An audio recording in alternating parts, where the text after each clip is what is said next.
Record. Hello, everyone. Welcome back to the Satisfied Philosophy. Today I'm here with Dr. Jonathan Otto Pohl. He is a historian and independent scholar. He's taught at the American University in Iraq.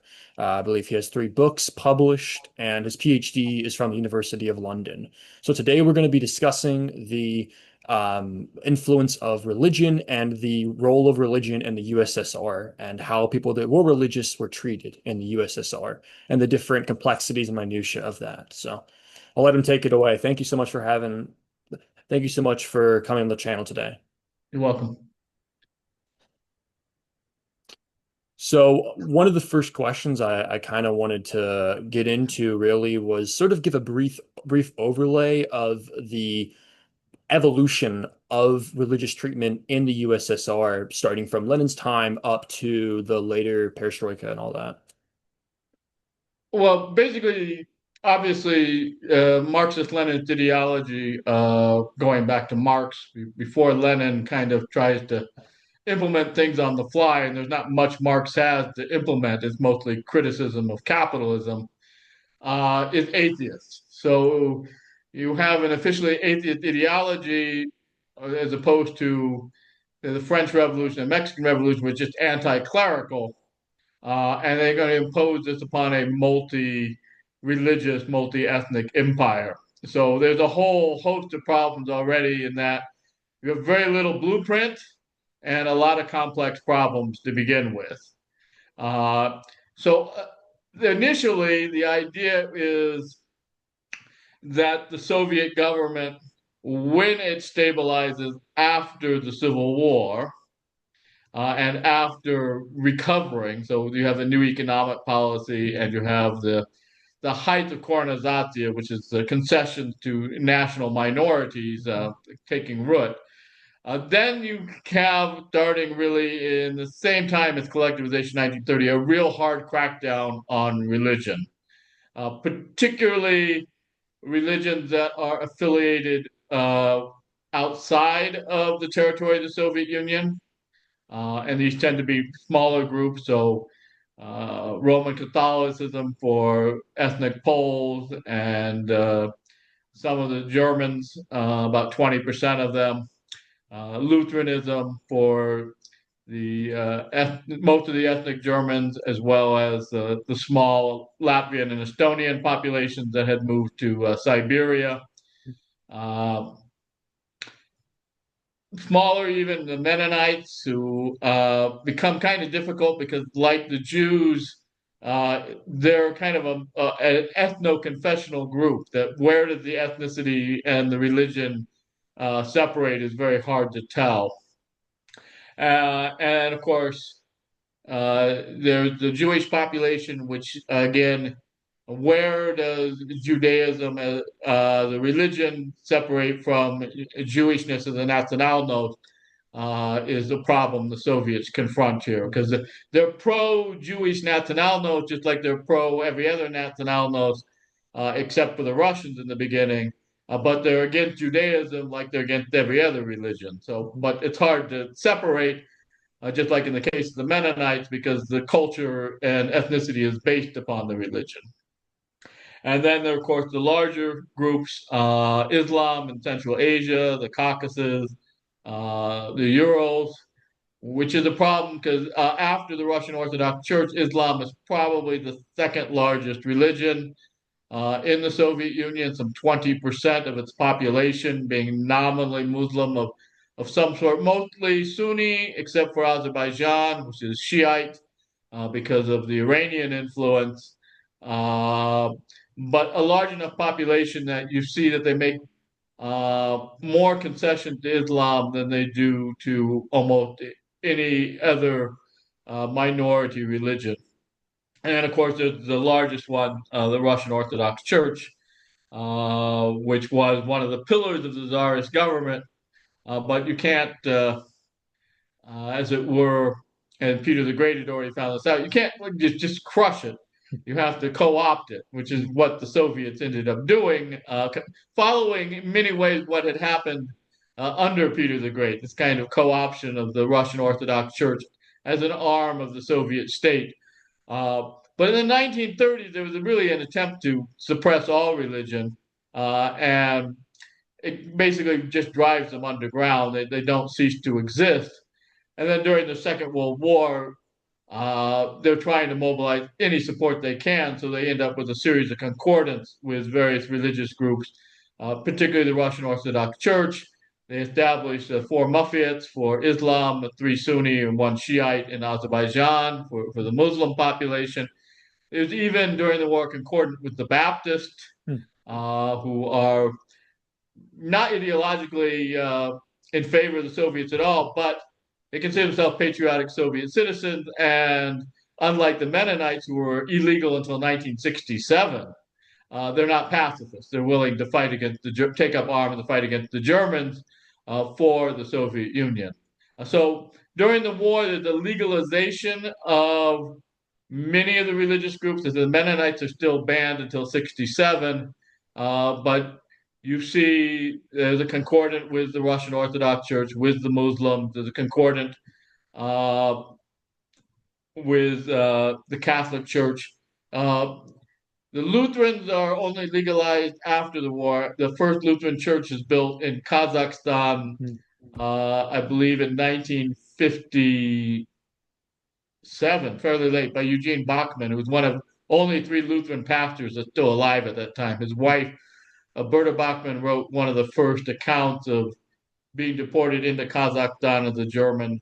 They were from Ukraine, and that was published in, I believe, 1981 in German, and 83 it was translated into English. It's not a very long book. It's available in English, American Historical Society, Germans from Russia, but it's pretty good. But her husband, and at the end of the book, she talks about this. They managed to get funding and permission to build the first post-war Lutheran church. And Bachman, he was one of the last, so one of three surviving Lutheran pastors from by the time the end of the war.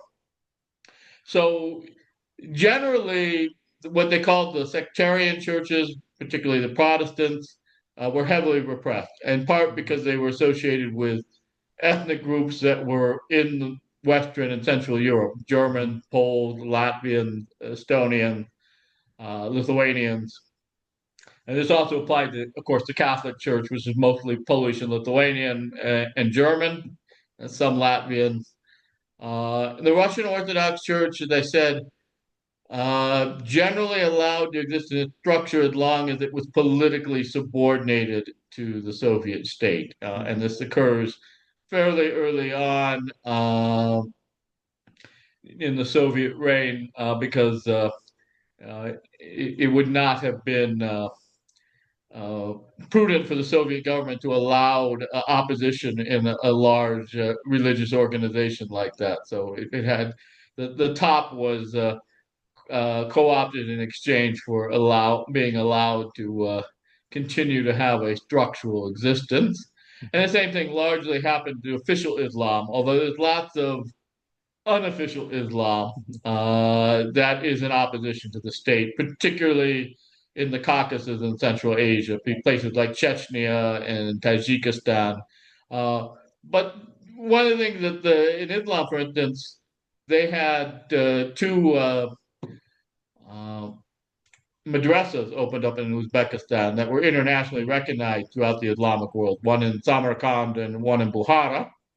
And they had connections with Al Azhar in Egypt and other madrasas in the Islamic world. They had a theological journal. It was very conservative.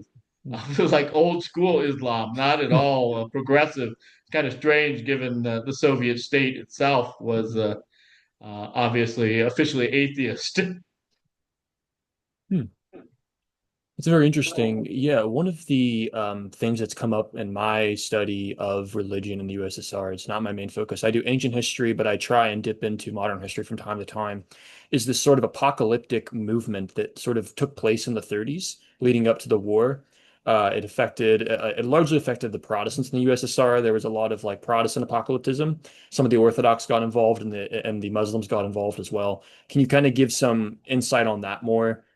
I know a little bit. I mean, Hmm. some of or even earlier during the Civil War in the 1918 to 1921, Hmm. the Mennonites were talking about it being the apocalypse, Mm, the end of the world in Ukraine, with the Bolshevik coming to power and the forced requisitions and of course the anarchists under Makhno raiding and killing and raping Mennonite villages in eastern Ukraine. So that does fit, and you see going through the 20s and 30s. Uh, Not just the Mennonites, but they in particular seem have already internalized this during the mm, Civil War because, in particular, the attacks by the anarchists, the idea, yeah, that this was an apocalyptic age, and mm, so a lot of the letters written in German, not just by Mennonites, but also Lutherans and even some Catholics to relatives in the United States and Germany during the 1920s and 30s. They're allowed to write letters up to, I think, 37 that they end allowing them out. So even though they're censored, a lot of it is they're just making references to biblical mhm. passages. Yeah. And a lot of the biblical passages end up being revelations or Mhm, Daniel with mhm, foreshadowing revelations, right? mhm, These types of prophecy of the end of the world occurring as they are, in part because of famine in 32 and 33, especially in Ukraine and the Volga, but also even during times of relative peace, because it was such a disruption for the kind of traditional church-based village agrarian people to go through World War One, then the Civil War, then the famine of 21 and mhm, 22. And then there's a little respite, but then there's agricultural collectivization and mass deportation of people as kulaks, and then industrialization, and then finally the Great Terror. One of the groups that's hit specifically is the Germans, another is the Poles who are mhm, Catholic. So I mean, there are religious movements both by the Germans and the Polish to try and like literally walk out of the Soviet Union from Western Ukraine into Poland, mm, and they kind of have a religious backing. A lot of it, as I said, the Soviets try and make a hard line. So they try and de-religiousize ethnicities. They try and make, the Kyrgyz a Turkic people, but minimize the role of Islam mm, in it. They try and make the Germans a secular German revolutionary nation. So remove the role of the Lutheran and Catholic and Mennonite churches from this ethnicity. And of course, with the Mennonites, it's very difficult because not the whole way that they have, and much of it is in opposition to the way the Soviets organized, but it's also collectivized, which is kind of strange. You have these Mennonite cooperative movements. You have these. There's two of them, one in Russia, one in Ukraine. They managed to get temporary recognition for a while, but they basically create parallel collective economies to the Soviet state, which the Soviet government obviously ends up crushing in the late 1920s. But there's all this type of thing going on. You see this with the creation of the Jewish section. You have Sektia, which is to mm. create a secular Yiddish-speaking Jewish nation that will be Yes. non-religious, right? Yes. Uh, but this is a very strange idea for people from Mm, the shtetl, as opposed to say modern Israel or modern New York. Well, what do you mean? A Jew without a shul? A Jew without a synagogue? mhm, Right? So they were attempting to do this, and they succeeded in some parts and fail in other parts. But basically, they're confronted with this is an atheist ideology. So mhm, even more so than France in 1789 or Mexico in 1910, they don't want religion to have a social role. They don't even really want it to have a private role in people's lives, but they have to make that concession early on. But mhm, for it to be a collective alternative form of organization to the Communist Party is intolerable to them mhm, for all of these groups. So how they square this, varies with each religion, and a lot of times, like with the Russian Orthodox Church, like with Islam, particularly in Central Asia and the Caucasus, they basically just have to accept that uh, people still believe in God and they're still going to have certain religious practices and they're still going to be uh, religious figures in the form of muftis and priests and others. Mhm. Hmm. Okay. Yeah, that makes a lot of sense. Um, Considering that role of sort of the public atheization in the Soviet Union, when the propaganda, especially under, I guess, probably on the start Well, of they had the League Stalin, of Godless initially in the yes, 1920s. Yeah. yeah, yeah, and the role of creating the propaganda to make it look like religious figures, do you think that that was part of undermining the public image of orthodoxy, right, and the public image of religion, kind of making this Um, propaganda look using Christian art no, you know what I styles think? and And I'm not. I don't think because I lived in Kyrgyzstan, which is yeah, very secular. yeah, Although everybody will say they're a Muslim and everybody will say they believe in Allah, and they will all get their sons circumcised and they will all have Islamic burials. Even the top communists, when they were dying, they were up until the time that they get diagnosed with cancer, they're a hardcore atheist. But then, Mhm. right before they die, they make sure there's a Muslim burial. Right? um, is that what made people of all religions, Christians, Muslims, Jews, Buddhists in Kalmykia and Buryat, less religious and more secular was, in point of fact, not the atheist propaganda. Hmm. And it certainly wasn't the repression of their religious figures, which could be quite intense.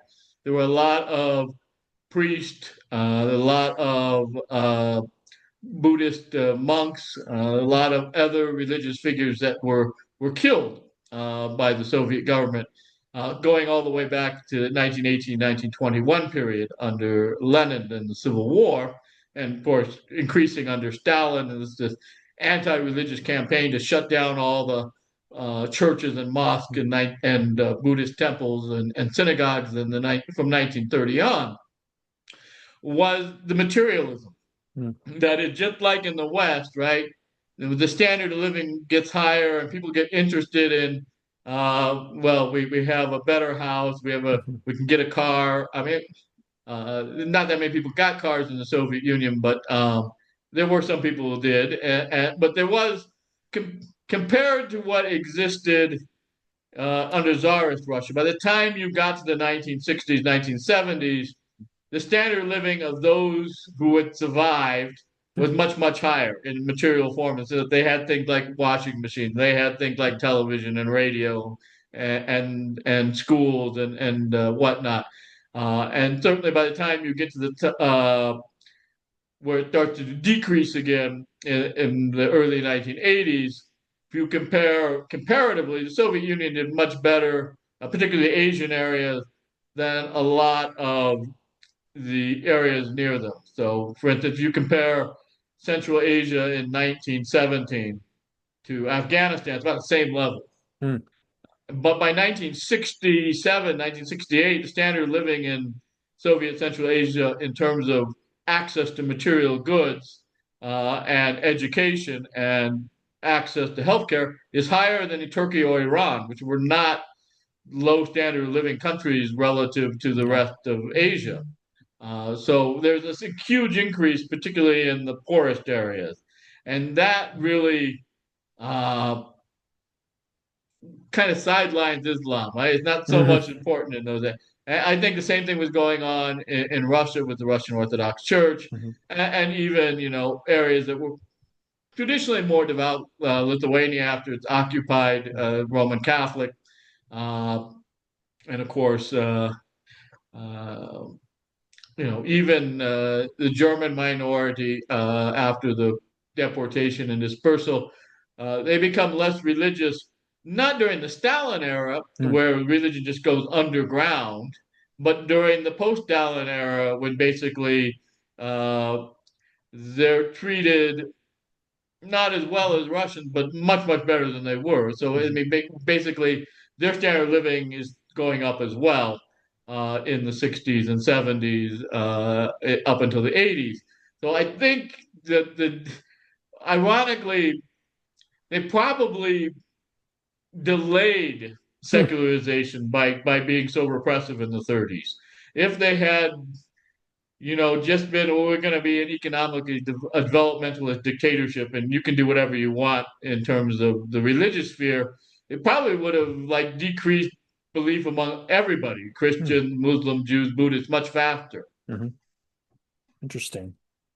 Um, One part of the Soviet Union, sort of the area which used to be the Polish-Lithuanian Commonwealth, the backlands, right, or the borderlands as they're called in some books. Um, to my understanding, they sort of had this continuous Catholic presence throughout the Stalin era, right? Like there wasn't even publicly, there was this very strong religious presence in these borderlands between the Polish, Ukrainian, Lithuanian area, right? Yeah, well, certainly the Polish minority in the Ukraine and Belarus, Hmm. pretty much where it was quite religious, all the way until the Concordant, and when Hmm. again the Catholic Church had some legalization.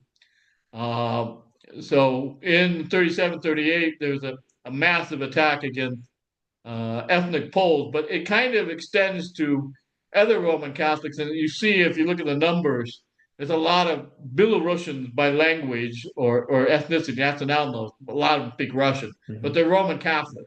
Hmm. But they're being shot along with people who are Polish, when they speak Polish as their native language, or classified as nationality.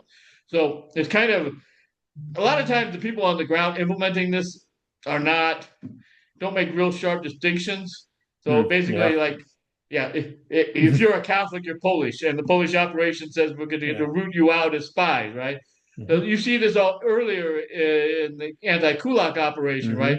Hmm. A Kulak is somebody who's rich, and Yeah. you get already on the ground basically an understanding by people implementing it, and this makes its way to the Central Archive. Uh-huh. Oh, so you mean Polish and German farmers are kulaks, Hmm. right? Hmm. Right? Even the poor ones, right?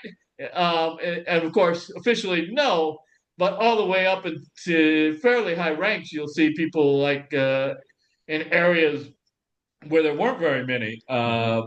where most of the German population, for instance, was urban, Turkmenistan.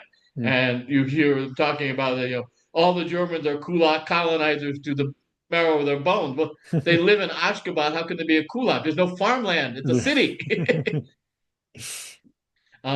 So there wasn't a real distinction in some cases. And of course, then when you get into more vague area like Mennonite, well, the difference between a, Hmm. a Mennonite ethnically or religiously, are they German, are they Hmm. Dutch, right? This is an argument during World War One and the early Bolshevik areas. A lot of the Mennonites were saying, well, we speak German, but actually our descent, our nationality is Dutch, so we don't associate us with the government in Berlin. Hmm. Uh, so you have this kind of arguments going on as to what because the distinctions we have now, a lot of that comes about through violence and arbitrary drawing of borders, and Hmm. including literal borders on the map between places like Uzbekistan and Tajikistan, Kyrgyzstan. So who is what nationality and who is what identity? Because if you go back to the Tsarist era, there were plenty of cases in Central Asia. You ask somebody, well, who are you? I say, well, we're just local people. Well, who are you? Well, we're Muslims. Hmm. You're Yeah. trying to find out, the modern kind of Soviet classification Hmm. that were imposed later was an impossibility. And it doesn't occur at all if you make a comparison to the 1897 Tsarist census, the categories, and the 1926 Soviet census. They're radically different, the categories. Yeah. And a lot of times people were just being thrown into to categories. And then they change again in the 30, Two? Is it two? no, it's 37 census, Okay. which is suppressed, but the categories are the same for the 39 census. So Hmm. there's 10 years in between them. But one of the weird ones is Kurds are supposed to, nationality is supposed to be by language, not by religion.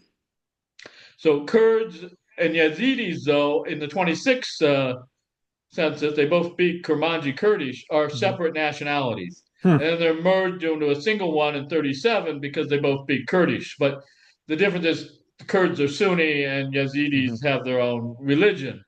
There's also, you look in the 26 census, they're trying to do it by language, right? So all these non-Ashkenazi Jewish groups, the Boharan Jews, Hmm. Caucasian Jews, right, that mostly speak dialects of Persian rather than Yiddish, are separate groups. Hmm. And then by the 39 census, there's just one group for all Jews. Hmm. Even though obviously, if you're doing it ethnically by language, Buharan Jews are not the same as Yeah. Ashkenazis, right? They have Yeah. the same religion, but they're not the same nationalnost, right? So the Hmm. 26th census was more true to that spirit, but Hmm. it just got too much of a because they eliminated by merging a huge number of categories from the 26 to the 39 census. Hmm. Hmm. When people would become like grow power in the Soviet government, would they have to put aside their religion? Could they not practice privately? Like were Yes, there yes, and in Christians and fact, Jews that you practiced? yeah, you do see that. You Yeah. see people from religious group. The Jewish section is a good example of this. That they were used against the rabbis and Hmm. against the Jewish religious establishment to try and create a secular Yiddish speaking nationalnost in the Soviet Union. You see this with the Mennonites. So there's a couple of Soviet Mennonite writers that were promoted in Ukraine during the 1920s and 1930s, and their writing is very atheistic, Hmm. very much opposed to Mennonite religious traditions. Um, so yeah, if you wanted to move up in the Communist Party hierarchy, you couldn't openly be religious. Hmm. But as I said, uh, in Central Asia, you would have even the top ranks of the local Communist Party officials, right? They would all demand before they die to have a Muslim burial, and their families would arrange for it, Hmm. even though obviously they were supposed to be representatives of atheism. Hmm. Okay. Interesting. Yeah, because that would make sense. Where especially like in the Central Asia part of the USSR, where Islam was still so baked into everything, that the people were still just nominally Muslim, and that was just sort of an understanding, maybe a secret understanding among peoples. Yeah, I mean, well, the Soviet, yeah, I mean, the Soviets allowed it nominally Muslim as kind of a cultural basis, but Yeah.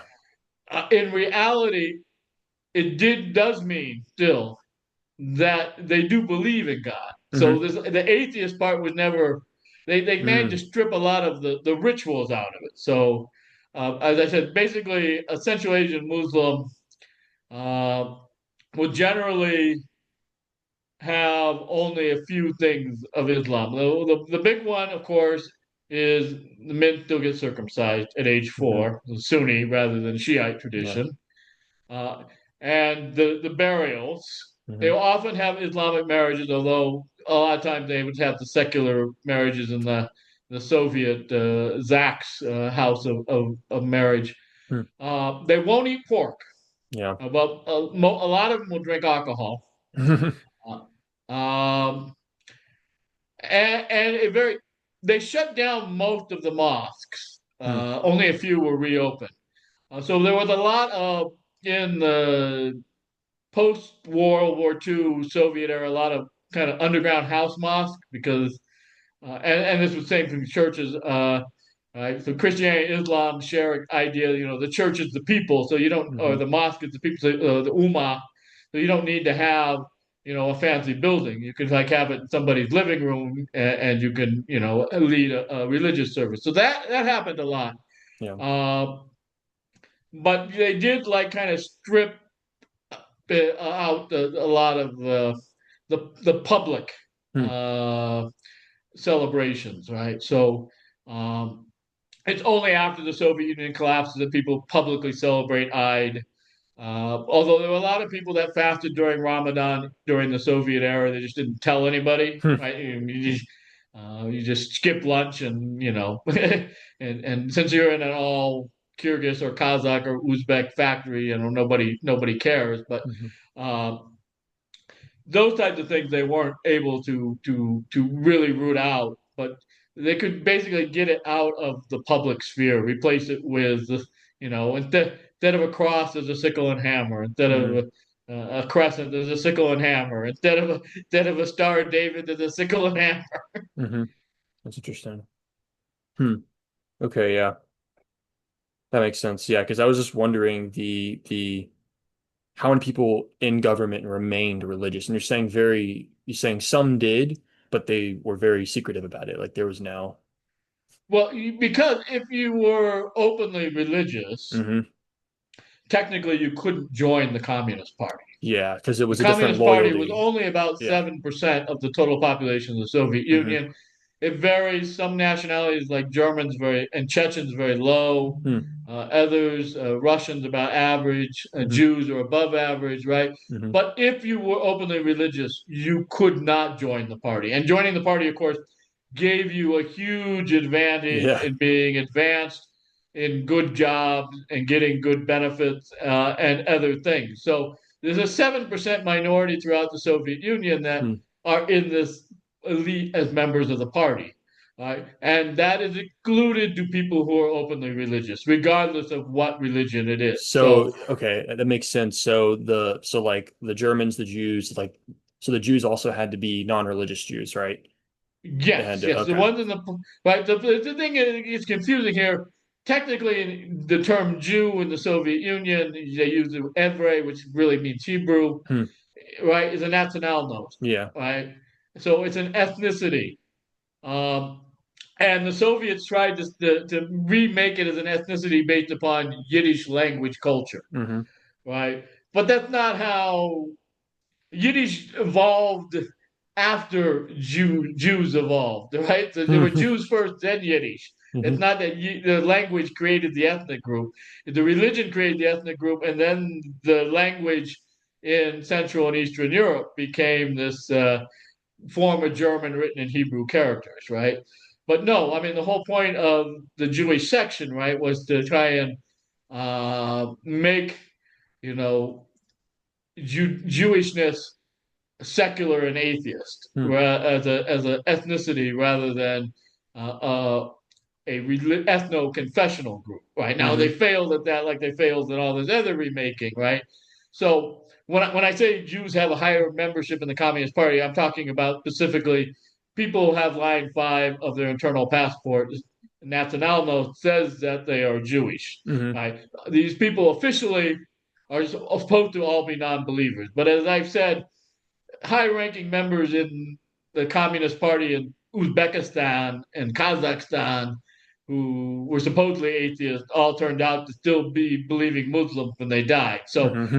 I can't filter out how many people were secretly going to church, or Yeah. how many people secretly still believed that were in God, and had any religious practices. So there's a lot of this kind of crypsis underground uh, religious practice and beliefs going on. To the point is, so the first 26 census, they actually asked people about religious beliefs, and they were shocked how many people still believed in God after 9 years of Bolshevik rule. So the 37, 39, 59, 70, 79, 89 census don't ask Hmm. about religion per se. All right. You can try and figure it out through nationalnost, because even with the Soviets doing it, they have to kind of make a concession that said, well, how do you have an Uzbek with no Islam in it, right? Hmm. It's like, it'd be like, how do you have an Arab with no Islam in it? Even a Christian Arab, there's still an Islamic influence with the Hmm. language and whatnot, right? And of course, when you get to a group like the Mennonites or the Jews, now becomes extremely difficult to try and divide. I mean, obviously, many Jews and even many Mennonites became secular atheists, Hmm. but that's not how the group evolved initially, and that's not how it existed in the Russian Empire in 1917. The secularization was a result of Soviet development. Okay. Okay. That makes a lot of sense. So on the Zoom, it says we have about 4 minutes left. If you want to kind of give like some closing points about like where people should follow you, look up more of the stuff if they want to learn more about it. Yeah, well, Um, Mhm. I'm not an expert on religion, but Yeah, I deal mostly with ethnic Germans who are hmm religiously split, about 70% Lutheran, 20% Catholic, hmm 10% Mennonite, and then various other Protestant groups. But as I said, all of these groups, it's hard to kind of separate out their culture and ethnic identity from the religion completely. Even if you impose an atheist sheen over it, right? hmm Uh, a Kazakh atheist is still coming from an Islamic society. A German atheist is still coming from a Lutheran society.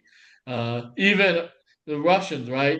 A very good point was made by Philip Short that the kind of the background religion affects how communism is played in each country. hmm So a lot of the ways that communism comes out in the Soviet Union is because it's through a Russian Orthodox lens, and in China because it's through a Confucian lens, hmm and in Cambodia because it's from a Hinayana Buddhist lens. So even though it's not, even though it's rejected, it's kind of the flip side. They're still stuck in the framework hmm of a lot of the Russian Orthodox tradition, and that's why it looks the way it does, and that's why there's kind of this relationship of the Russian Orthodox Church still, because of its size and centrality, getting institutions that small Protestant sects and Buddhist and other groups are denied. hmm Wow, that makes a lot of sense. Yeah, I mean, yeah.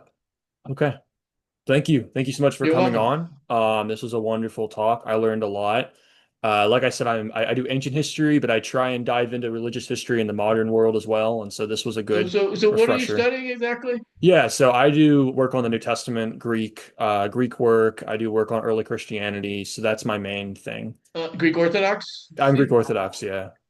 Ah, okay. But yeah, I study ancient Christianity, the first 3 centuries, usually around The Nicaea, kind of Byzantines?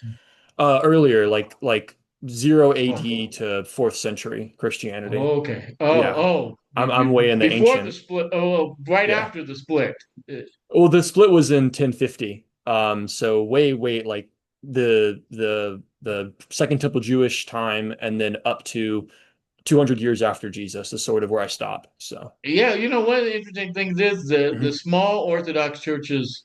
Uh, they were kind of like